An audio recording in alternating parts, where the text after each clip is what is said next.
Sa bansang Japan naman, nakuha na ng video ang creepy na babae na ito na tila nakatingin sa kawalan. Mahaba ang kanyang buhok at nakapula. Patago siyang kinukunan ng video ng isang lalaki.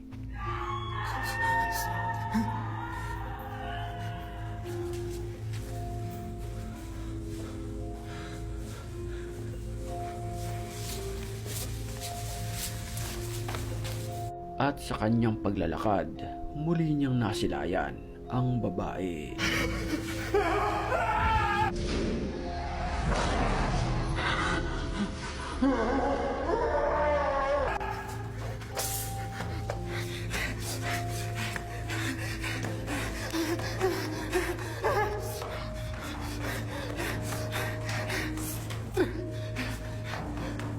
Sa pagkakataong iyon, dali-dali itong tumakbo pero hinabol siya nito.